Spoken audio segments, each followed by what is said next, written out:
My name is Susan Murcott, and I'm a senior lecturer here at MIT in the Department of Civil and Environmental Engineering.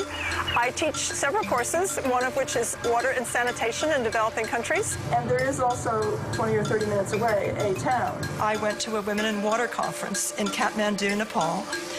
This was an international conference where the organizers of the conference brought a representative sample of Nepali women, and these women told me their stories. And basically I learned that their children were sick and dying.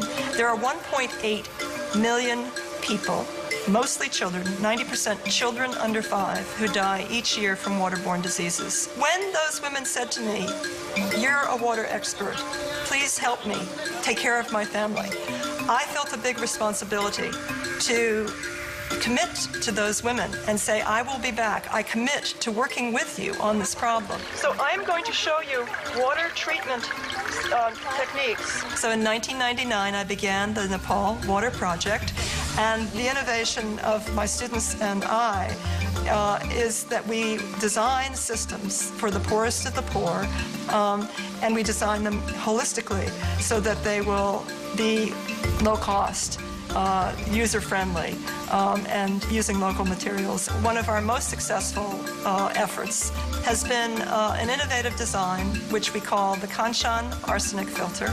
It's a combination filter that both removes microbial contaminants and removes arsenic, so it's quite unique in that way.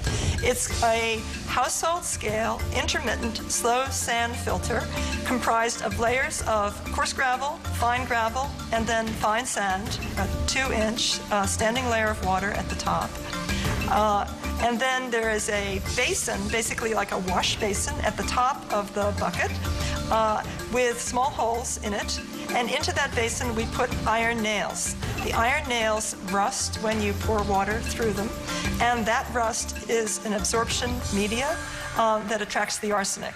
I'm designing at the low end. I'm designing the simplest systems that will work 10 hours, from a small, developing country capital city. What we're talking about is the need for safe water now. It's so hard for those of us who come from a tap water world to understand that most women in the world spend their time collecting water, frequently from rivers, streams, ponds, basically open sources or polluted sources, groundwater sources.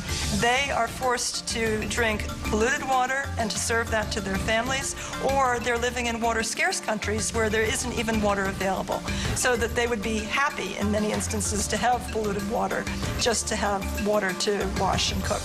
And what is a joy for us is that with the Kanchan filter, we see after a year or 2 years of use that 95% are still in use. That's showing us that the women like these systems, that they're easy, that they understand them. I know that even if in my lifetime I merely succeed in perhaps bringing clean water to Nepal or clean water to Ghana, and that's all that I can do in my lifetime, that we should be able to bring clean water to 1 billion or more people. It's not rocket science. We've solved it for 1 billion people already. It's a matter of political will and kind of the human spirit.